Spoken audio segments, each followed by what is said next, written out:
Her er 5 minutter i selskab med et af regionens mange talenter. Jeg kører speedway for Glumsø Speedway Klub på deres første divisionshold. Jeg startede, da jeg var 10 år gammel. Det er lidt sent at starte, kan man sige, når du må starte, når du er 4. Så jeg kom lidt sent i gang. Men alligevel nåede jeg at få en sæson på mikro. Og så rykker jeg op på den midterste klasse, som hedder 80 kubik. Og der har jeg så kørt i 7 år nu. Og ja, vi træner en del, for det skal der jo til. Og så det bliver til 2 gange om ugen, og så kører vi til løb lørdag og søndag i weekenderne fra april til oktober. Så der går meget tid med det, men det gør da ikke noget, når man kan lide det. Så er det en fornøjelse. Det giver et adrenalinkick, som du ikke kan få, hvis du spiller tennis, tror jeg. Så det er en sitrende fornemmelse i kroppen af adrenalin og sådan en glædesrus, tror jeg. Som en gang imellem er behagelig, og andre gange der kan den godt være sådan lidt for meget, hvis man er lidt for tændt. Altså det, som der også gør det fedt, speedway, det er, når du kan mærke, at det er bare spiller derhen, og det er bare lykkes, alt det du gør. For at lave en god start, du lige kan mærke, at den lige stejler, eller løfter forhjulet sådan optimalt, og du bare kan se, at du trækker fra konkurrenterne lige ned, eller lige inden første sving, og kan lægge den ind over dem, og så må man godt grine lidt en gang og styrthjelmen.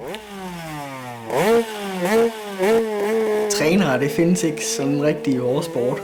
Der er det sådan set, du må prøve dig lidt frem, og så må din far, eller hvem der nu er med ud og hjælpe dig, prøve at give dig lidt råd, og lure lidt fra de andre måske, og se hvordan de gør. Altså grej, det står vi jo også selv for, og skal gøre klar. Hver gang vi skal ud og køre, og efter vi er ude at køre, så skal vi jo vaske og servicere det, så vi er klar til næste gang vi skal ud og køre. Og det er jo klart, der går også en del tid med det, og det er sådan en far og søn ting, kan man sige, og det er også det, som jeg godt kan lide ved speedway-sporten. Det er det der tætte sammenhold, du får til din familie. Altså det er lidt en familiesport, kan man sige, fordi uden din far og din mor og familie, så kan det sådan set ikke rigtig hænge sammen, fordi de er lige så meget en del af sporten, som jeg er.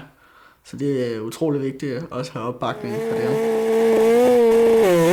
I de 8 år, jeg har kørt, der har jeg været med til 2 Danmarksmesterskaber og 2 verdensmesterskaber og et enkelt europamesterskab og sådan en hel masse individuelle løb rundt omkring i Danmark.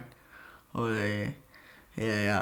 til VM sidste år, der blev jeg samlet set nummer 16 i verden.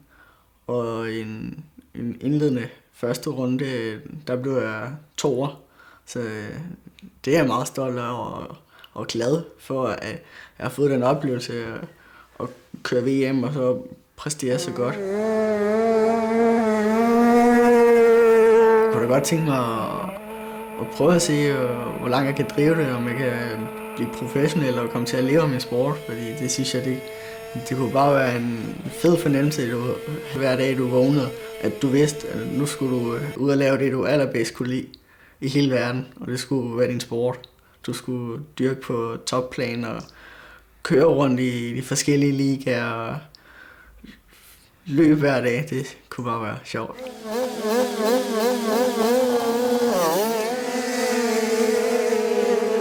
Det, som der ligesom gør speedway-sporten fed, det er, at det er sådan en utraditionel sport. Altså alle spiller fodbold, og ikke så mange, der kører speedway. Det er det, der egentlig der gør den fed, at den er sådan lidt anderledes, og der er ikke så mange, der dyrker den, og det er bare ligesom, den sport, den tilhører mig. Det er min sport, den kan jeg godt lide.